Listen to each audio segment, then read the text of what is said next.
பார்த்ததுண்டா இந்த நாடு பார்த்ததுண்டா நாடு பார்த்ததுண்டா இந்த நாடு பார்த்ததுண்டா. வணக்கம் பச்சை தமிழை நேர்களே. கடந்த 7ஆம் தேதி தென்காசி மாவட்டம் ஆலங்குளத்துக்கு அருகில் மருதமுத்தூர் என்ற ஊர்ல விவசாயி மணிகண்டனை ஆலங்குளத்துடைய காவல்துறையில் வேலை பார்க்கக்கூடிய ஒரு காவல் உதவி ஆய்வாளர் இசைக்கு ராஜா என்பவர் மணிகண்டனை அவர் காலிலே சுட்டார். நம்ம போன வீடியோலாம் போட்டுதான் நீங்க பார்த்துருப்பீங்க. அவரு அடிபட்டு அந்த பெரு காயத்தோட தென்காசியுடைய மருத்துவமனையில் அவர் சிகிச்சையில் இருக்கிறாரு. இதை கேள்விப்பட்டோம்னா நம்முடைய பெருந்தலைவர் மக்கள் கட்சியுடைய தலைவர் என்ஆர் தனபாலன் அவர்களும் மாநில வழக்கறிஞர் அணி தலைவர் ஜெயச்சந்திரன் அவர்களும் மாநில நிர்வாகிகள் மற்றும் தென்காசி மாவட்ட நிர்வாகிகள் எல்லாரும் சேர்ந்துமா மொத்தமாக போய் அந்த ஹாஸ்பிட்டலில் போய் மணிகண்டனை பார்க்கறதுக்கு போயிருந்தாங்க. நேற்று போய் சந்திக்க போனாங்க. அங்கேயே ஏற்கனவே அவர் ஒரு காவலில் தான் வைக்கப்பட்டிருக்காரு. பேர் தான் ஆஸ்பத்திரின்னு பேர். ஆனால் அங்கே அவருடைய காவல் எப்படி இருப்பாங்களோ கைதியை அதே மாதிரி வச்சுருக்காங்க. அவரை ஒரு 3 போலீஸார் அங்கே உள்ளே உட்காந்துருக்காங்க. யாரையும் உள்ளே அலோவ் பண்ண மாட்டேங்காங்க பார்க்குறதுக்கு. அப்படி போகிறதா இருந்தால் ஒரு 4 பேர் முதல்ல போயிட்டு வாங்க அப்படின்னு சொல்கிறாங்க. செல்ஃபோனை உள்ளே கொண்டு போகக்கூடாதுன்னு எல்லாத்தையும் வாங்கி வச்சிடுறாங்க. பேசிட்டு தலைவர் உள்ள போய் அவங்க என்னப்பா நடந்துச்சு மணிகண்டன் பேசுகிறாங்க. வழக்கறிஞர் அவரு தான் நம்ம ஜெயச்சந்திரன் அவர்கள் தான் அந்த கேஸை இப்போ எடுத்து நடத்திட்டு இருக்காங்க. ஒரு 7 அதிகாரிகளுக்கு அவருடைய வாக்குமூலத்தை அவருடைய கம்ப்ளைண்ட் ஒன்று அனுப்பியிருக்காங்க. யாருக்கெல்லாம் அனுப்பியிருக்காங்கன்னா சிஎம் செல்லுக்கு அனுப்பியிருக்காங்க. அப்புறம் மனித உரிமை ஆணையத்திற்கு அனுப்பியிருக்காங்க. தலைமை டிஜிபி அதிகாரி அவங்களுக்கு அனுப்பியிருக்காங்க. அப்புறம் மாவட்ட ஆட்சியருக்கு அனுப்பியிருக்காங்க. மாவட்டத்தில் உள்ள எஸ்பி, மாவட்டத்தில் உள்ள டிஎஸ்பி எல்லாருக்குமே ஜெயச்சந்திரன் கம்ப்ளைண்ட் அனுப்பியிருக்காங்க. அவரும் அங்கே இருந்து அந்த மணிகண்டன் கேட்டு என்ன நடந்துச்சுன்னு கேட்டு விசாரிச்சுட்டு இருக்காங்க. ஃபோட்டோ எடுக்க சொன்னால் ஃபோட்டோ எடுக்க அலோவ் பண்ண மாட்டேங்கிறாங்க. அங்கே இருக்கிற காவல்துறையினர் ஒரு அம்மா இருக்காங்க, ஒரு பெண் காவலர் இருக்காங்க, 2 ஆண்கள் இருக்காங்க, ஆண் காவலர் இருக்காங்க. யாருமே ஃபோட்டோ எடுக்கக்கூடாதுன்னு தடுக்கிறாங்க. ஏன் எடுக்கக்கூடாது அப்படின்னு கேட்டால், இல்லை சார் எங்களுக்கு இது மெமோ வந்துடும், நாங்கள் இது எடுக்க அலோவ் பண்ண மாட்டோம் அப்படிங்கிறாங்க. அப்போ ஏற்கனவே போனவங்கலாம் ஃபோட்டோ எடுத்திருக்காங்களே அப்படின்னும். என்ன சார் சொல்கிறீங்க, அப்படிலாம் இருக்காத அப்படின்னு சொல்கிறாங்க. இருங்க ஆதாரத்தை நான் காட்டுறோன்னு சொல்லி எடுத்து இந்த பாருங்க, இதே ஹாஸ்பிட்டலில் இதே மணிகண்டனை பார்த்துருக்காங்க, ஃபோட்டோ வந்திருக்கு, ஃபேஸ்புக்கில் இருக்குது, சமூக வலைத்தளம்லாம் இருக்குது. இதுக்கு என்ன சொல்கிறீங்கன்னு சொன்னோன்னா அவங்க எல்லாம் வாய் மூணு பேசாமல் அமைதியாகிட்டாங்க. பேச முடியல அவங்களால. அப்புறம் அவங்களுக்கும் போய் நமக்கு ஒரு சின்ன வாக்குவாதம் வச்சுக்கோங்களேன். இதுக்கு இடையில தலைவர் அப்படின்னா பேசிகிட்டு இருக்காங்க. ஆனால் நம்ம கூட நம்ம சும்மா இருப்பாங்களா, அவங்களுக்கு கழுத்தா கொடுத்துட்டு அவங்க ஃபோட்டோ எடுத்துட்டாங்க. மணிகண்டனுக்கு இப்போ டாக்டர் பரிசோதனை பண்ணவர் என்ன சொல்லியிருக்காருன்னா, 37 நாள் கழித்து உனக்கு ஆப்ரேஷன் பண்ணணும் தம்பி அப்படின்னு சொல்லியிருக்காரு. யார்? எலும்பு முறிவு பார்ப்பாங்க இல்லையா, அந்த டாக்டர் நிதிஷ்னு சொல்கிறாங்க. ஆனால் நேற்று காலையில் அதே டாக்டர் உடனடியாக உனக்கு இன்னைக்கு ஆப்ரேஷன் பண்ணணும், நீ வா அப்படின்னு கூப்பிட்ருக்காங்க. காலில் அந்த ஸ்க்ரூ போட்டிருக்காங்க, பிளேட் வச்சுருக்காங்க, ஸ்க்ரூ போட்டிருக்காங்க. அதுக்கு மேலே மாவு கட்டு மாதிரி போட்டிருந்தாங்க. அதான் முதல்ல போட்டு வச்சுருந்தாங்க. நேற்று அந்த மாவு கட்டை எடுத்துட்டாங்க. மாவு கட்டை ஃபுல்லாக எடுத்து போட்டாங்க. பிளெயினாக தான் இருக்குது. அந்த ஃபோட்டோவெல்லாம் உங்களுக்கு அனுப்புகிறேன்னு பாருங்கள். அவர் என்ன சொல்கிறாராம், உடனே உங்களுக்கு ஆப்ரேஷன் செஞ்சு ஆகணும், நீங்கள் உடனே வாங்க அப்படின்னு கூப்பிட்றாங்க. அவர் என்ன சொல்லிட்டாரு, முன் யோசனைப்படி யார்? மணிகண்டன், இல்லைங்க நான் வீட்டில் கேட்டு தான் சொல்லணும், உடனேலாம் பண்ண முடியாது அப்படின்னு சொல்லிட்டாங்க. ஏன்னா அவருக்கு வீட்டில் அவர் கூட யார் இருக்காங்கன்னா, கூட 2 பசங்க தான் இருக்காங்க. இல்லது ஒரு அம்மா வருவாங்க போவாங்க, ஒய்ஃபு வருவாங்க போவாங்க. நம்ம கூட யாரும் ஒருத்தர் 2 பேர் இருக்கலாம், அவ்வளோதான். அதுதான் அங்கே ப்ரொசீஜர் வச்சுருக்காங்க. வேறு யாரும் உள்ளே விடுறது இல்லை. காவல்துறையினர் ஒரு கைதி மாதிரி வச்சுருக்காங்க அவரை. இவங்க சொல்கிறாங்க இந்த மாதிரி ஆப்ரேஷன் பண்ண போகிறாங்க, நான் வேண்டாம்னு சொல்லிட்டேன் அப்படின்னு. இது எதனால் திடீர்னு டாக்டர் 37 நாள் கழிச்சு பண்ணுன்னு சொன்ன டாக்டர் இவ உடனடியாக பண்ணணும்னு சொல்கிறதுக்கு என்ன காரணம்னா, போலீஸுடைய அழுத்தம். அவங்களுக்கு ப்ரெஷர் கொடுக்குறாங்க.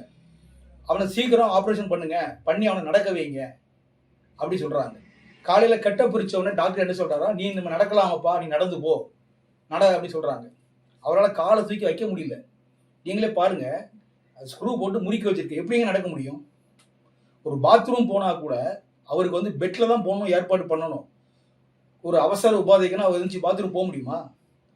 ஆனால் அந்த 2 நாள் 3 நாள் அவர் அந்த யூரின் போகிறதுக்கு டியூப் போட்டு இப்போ அது கூட இருந்த மாதிரி தெரியல, எடுத்துட்டாங்க பொழுது. அப்போ அந்த 2 பையங்க தான் அவரை தோளில் கை வச்சு தூக்கிட்டு போய் பாத்ரூம் விட்டுட்டு திரும்ப கொண்டு வைக்கிறாங்க. அப்படிப்பட்ட ஒரு ஆளை நீ எந்திரிச்சு நட, டாக்டர் அவரை வந்து கட்டுப்பாடு போடுறாரு, உடனே நடங்கிறாரு. இவரால் முடியல. ஏன்னா இவனை நடக்க வச்சு ஆப்ரேஷன் பண்ணிட்டாங்கன்னா, நடக்க ஆரம்பிச்சிட்டாங்கன்னா, இதை அவனுக்கு ஃபோட்டோ எடுத்துட்டு கோர்ட்டில் சொல்லிடலாம், சார் அவன் நார்மல் ஆகிட்டான், நல்லா இருக்கான், நடக்கிறான் அப்படின்னு சொல்லி அவனை அனுப்பிடலாம் அப்படின்னு போலீஸுடைய ப்ரெஷர்னால டாக்டர் அவனுக்கு முட்டுக்கட்டை போடுறாரு. எப்படியாவது அவனை சீக்கிரம் வெளியே கிளப்பி விட்டுறணும்னு விடமாட்டாங்க, அங்கே இருக்க விட மாட்டாங்க. குறிப்பாக நம்ம வக்கீல் ஜெயச்சந்திரன் விடவே மாட்டாங்க. அவர் உடனே டாக்டர் யார் என்னன்னு பெட்டிஷனில் போட போகிறாரு. அவருக்கு கூடிய சீக்கிரம் அந்த மருத்துவமனையில் இருக்கக்கூடிய டாக்டர் எலும்பு முறிவு டாக்டர் மேலே நிச்சயமாக வழக்கு பதிவு செய்யப்படும். அவர் ஆணித்தரமாக சொல்லியிருக்காரு. மணிகண்டி சொல்லியிருக்காங்க, தைரியமாக இருங்க, நீங்கள் நடந்தால் நடங்கலன்னு முடியாது சொல்லிடுங்க. கம்பல்சரி பண்ணாங்கன்னா எங்களுக்கு ஃபோன் பண்ணுங்க, நாங்கள் பார்த்துக்குறோம் அப்படின்னு சொல்லியிருக்காங்க. இதுக்கு முன்னாடி தலைவர் என்ஆர் தனபாலனும் அவங்க கூட வந்த எல்லாருமே அவங்களுடைய ஊருக்கு மருதமுத்தூர் போய் அவங்க வீட்டில் அவங்க அப்பா, அவங்க அம்மா, அவங்க மனைவி, அவங்க குழந்தைங்க, அவங்க அண்ணன் ஒய்ஃபு, அவங்க பிள்ளைங்க எல்லாம் பார்க்குறதுக்காக அவங்க ஊருக்கு போயிருந்தோம். நானும் போயிருந்தேன். ஊருக்கு போய் அங்கே வீட்டில் போனால் அவங்க பார்க்கவே பரிதாபமாக இருக்கு. ஏன் காரணம் என்னென்னா, இப்போ போலீஸார் வந்து அவங்க மேலே வழக்கு பதிவு பண்ணியிருக்காங்க. யார் மேலே? மணிகண்டன் மேலே வழக்கு, அவங்க அப்பா மேலே வழக்கு, அந்த சிவபொன்ராஜ்னு அவன் பையன் ஒருத்தர் இருக்கான், அவன் பாம்பேயில் 10th படிச்சுட்டு இருக்கான், அவன் மேலேயும் வழக்கு, அவங்க அம்மா மேலே வழக்கு. இந்த 4 பேர் மேலேயும் வழக்கு பதிவு செஞ்சுருக்காங்க. இப்போ அவங்களால வெளியே போக முடியல. அவங்க அப்பா சொல்கிறாரு, என்னால் வெளியே போக முடியல, போனால் போலீஸ்காரங்க என்னைய வந்து கைது பண்ணிடுவான், அரெஸ்ட் பண்ணிடுவாங்க அப்படின்னு சொல்லி அவங்க வக்கீல் ஒருத்தர் பார்க்குற வக்கீல் சொல்கிறார், நீங்கள் வெளியே போகாதீங்க அப்படிங்கிறாப்புல. இப்படி எங்கள் பிரச்சனை ஓடிட்டு இருக்கு. தலைவர் என்ஆர் தனபாலனும் வழக்கறிஞர் ஜெயச்சந்திரனும் உட்கார்ந்து என்ன நடந்துச்சு ஏது நடந்துச்சுங்கிறது கேட்குறாங்க. அதுக்குள்ள பத்திரிகைக்காரங்க வந்துடுறாங்க. பத்திரிகைக்காரங்கிட்ட என்ஆர் தனபாலன் பேட்டி கொடுக்குறாங்க. அதை நீங்கள் பாருங்க.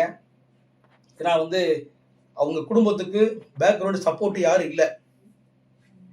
ஒரு பனை தொழிலாளி, ஒரு விவசாயி, ஒரு ஏழை குடும்பத்தை சேர்ந்த அந்த குடும்பத்துக்கு இன்னைக்கு அவங்க அப்பா படிப்பறிவு இல்லை.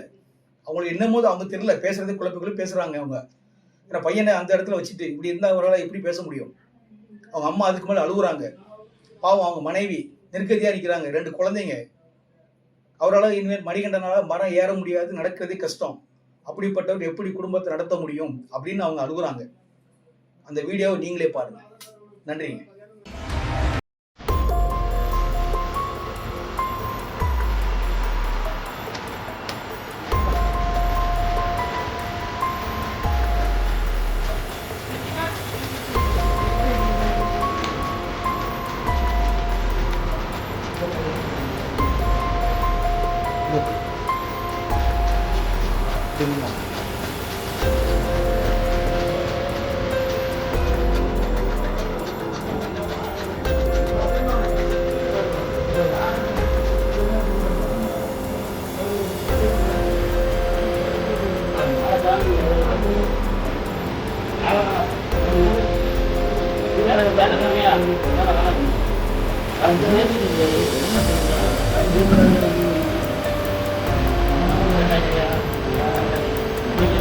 கடந்த 7ஆம் தேதி வெளியேறிய வாலிபரை போலீசார் கால் சுட்டு பிடித்த விவகாரத்தை பொறுத்தளவில் இதுவரை அந்த வாலிபர் தென்காசி மருத்துவமனையில் தான் அனுமதிக்கப்பட்டார். இன்னும் அவர் குணமாகி வரவில்லை.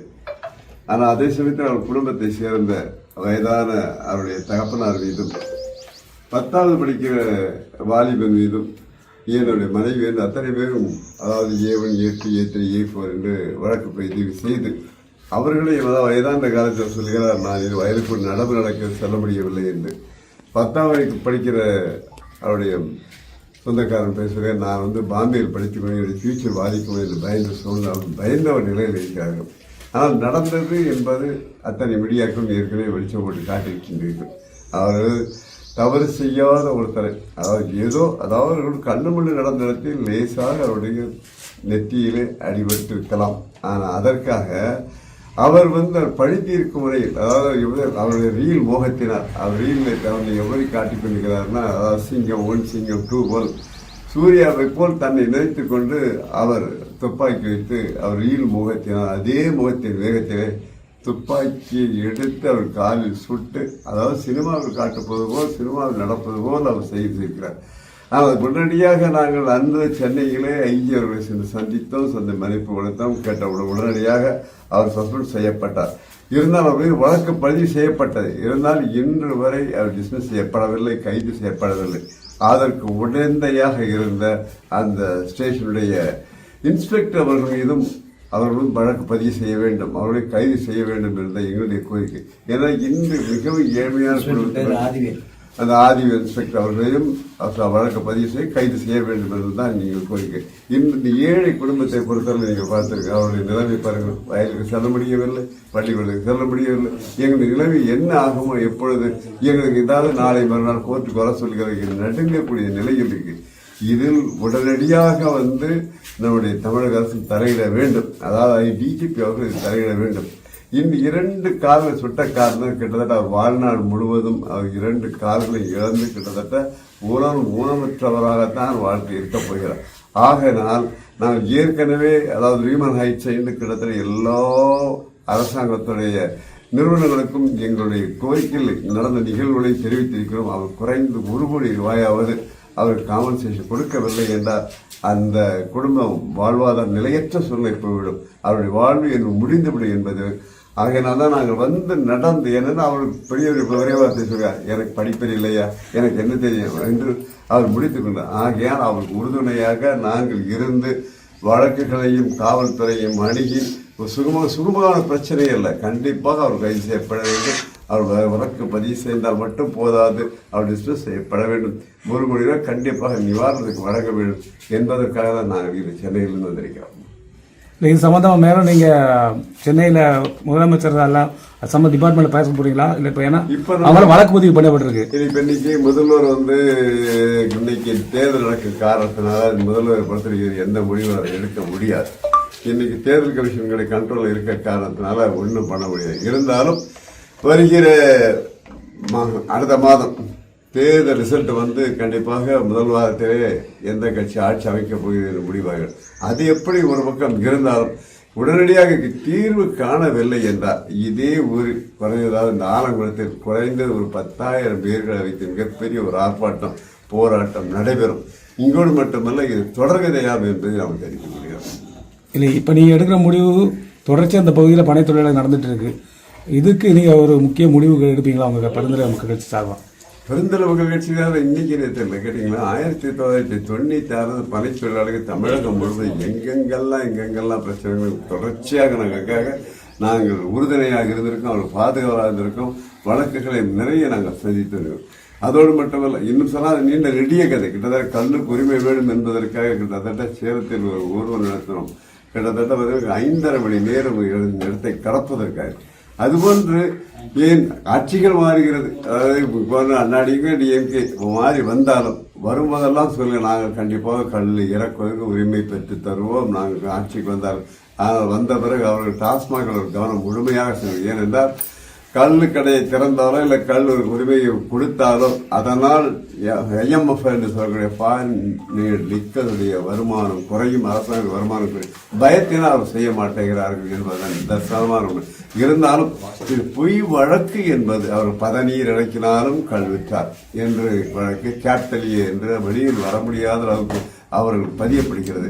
இது தடுத்து நிறுத்த வேண்டும் என்பதை விட நிரந்தரமான முற்றுப்புள்ளி வைக்க வேண்டும் என்கிற காரணத்தினால்தான் நான் இங்கே வந்திருக்கிறோம். வந்தது மட்டுமல்ல, நிச்சயமாக இந்த மணிகண்டன் அவர்களுக்கு நிச்சயமாக 1 கோடி ரூபாய் இல்லை, அதற்கு மேலாக இழப்பை நாங்கள் பெற்றுதல் பாடுபடும் என்று தெரிவிக்கிறேன்.